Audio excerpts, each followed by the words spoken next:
দেখতে আকর্ষণীয়, ওপরটা ক্রিস্পি, ভেতরে চিজে ভরপুর Korean cheesy corn dog. Korean food লাভারদের জন্য বেস্ট একটি রেসিপি। আসসালামু আলাইকুম everyone, welcome back to my channel. আজকে আমি তৈরি করছি পানির মতো সহজভাবে কোরিয়ান ফুড লাভারদের জন্য চিজি কর্ন ডগ। এটা শুধু এখন কোরিয়ার জনপ্রিয় খাবারই না, বাংলাদেশেও কিন্তু এর ব্যাপক জনপ্রিয়তা রয়েছে। খুবই সহজভাবে ঘরে কিভাবে তৈরি করা যায় সেই রেসিপিটি শেয়ার করব। প্রথম চেষ্টাতেই আপনারা যে কেউ তৈরি করে নিতে পারবেন। চলুন কথা না বাড়িয়ে রেসিপিটি দেখে আসি। বিসমিল্লাহ।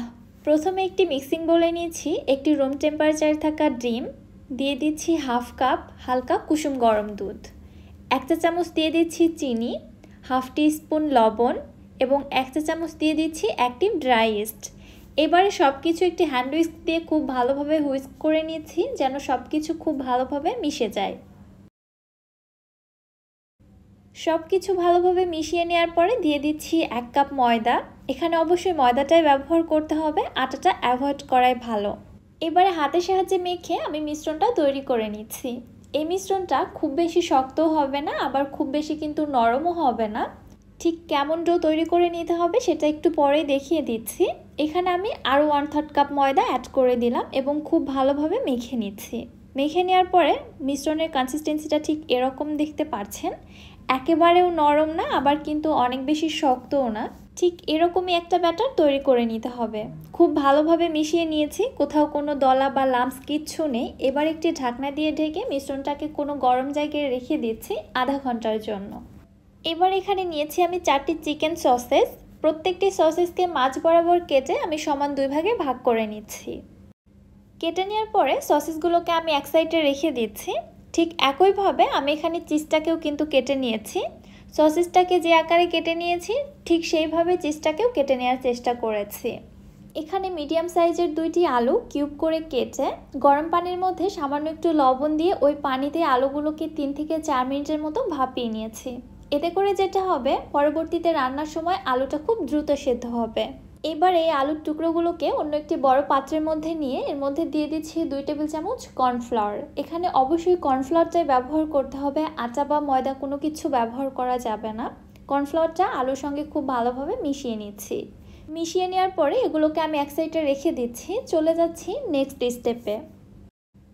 এদিকে কিছু শাসলিকের কাঠি আমি আগে থেকেই পানির মধ্যে ভিজিয়ে রেখেছিলাম। এতে করে যেটা হবে, কর্নডগগুলো তেলে ভাজার সময় কাঠিগুলো আর পুড়ে যাবে না। এবারে এখান থেকে একটি করে কাঠি নিয়ে আমি কর্নডগগুলো তৈরি করে নিব। প্রথমে একটি করে সসেস নিয়ে আমি কাঠির মধ্যে গেঁথে নিচ্ছি।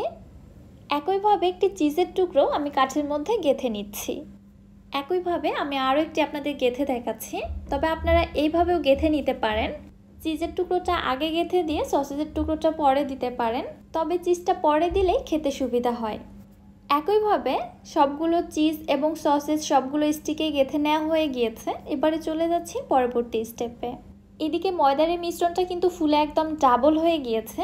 এবারে একটি করে স্টিক নিয়ে ময়দার মিশ্রণের মধ্যে স্টিকটা খুব ভালোভাবে কোটিং করে নিচ্ছি। হাতে সামান্য একটু পানি লাগিয়ে নিয়ে হাতের সাহায্যে আমি এই ময়দার মিশ্রণটাকে খুব ভালোভাবে কোটিং করে নিচ্ছি। এতে করে হাতের সঙ্গে ময়দার মিশ্রণটা লেগে আসবে না। খুব ভালোভাবে কোটিং করে নেওয়ার পরে এবারে স্টিকটাকে আমি নিয়ে নিচ্ছি সরাসরি ব্রেড ক্রাম্বসের মধ্যে। কোটিংটা এমনভাবে করতে হবে সসেজ এবং চিজ কোনো অংশই যেন বের না হয়ে থাকে। এবারে ব্রেড ক্রাম্বসের মধ্যে আমি খুব ভালোভাবে এটাকে আবারও কোটিং করে নিচ্ছি। ব্রেড ক্রাম্বস আপনাদের হাতের কাছে না থাকলে আপনারা পাউরুটির গুঁড়া অথবা বিস্কিটের গুঁড়া দিয়ে ওই কোটিংটা করে নিতে পারেন।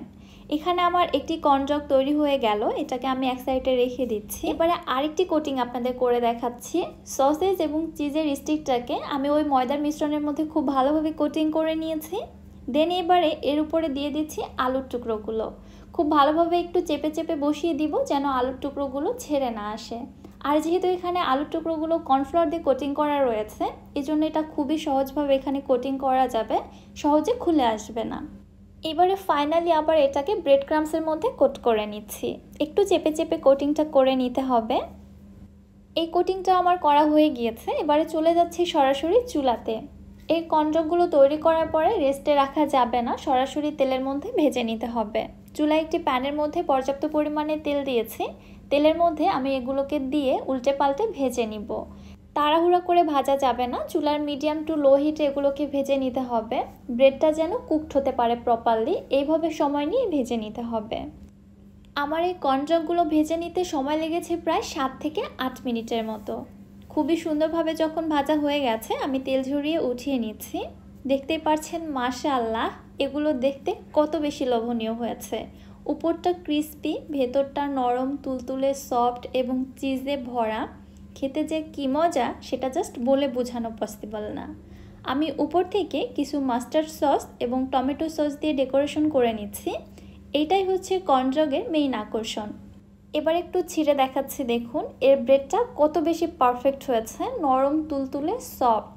যেহেতু ভিডিও করতে করতে এগুলো অনেকটাই ঠান্ডা হয়ে গিয়েছে, চিজের সেই স্টিকি ভাবটা আর নেই। তাছাড়া আমার কাছে মনে হয়েছে চিজটা হয়তো খুব একটা বেশি ভালো ছিল না। আপনারা ভালো ব্র্যান্ডের চিজ দিয়ে তৈরি করবেন, মাশাআল্লাহ খেতে জাস্ট অসাধারণ হবে। রেসিপিটি কেমন লাগলো অবশ্যই আমাকে কমেন্ট করে জানাতে ভুলবেন না। সো আজকের মতো এখানেই বিদায় নিচ্ছি। সবাই ভালো থাকবেন, সুস্থ থাকবেন। আল্লাহ হাফেজ।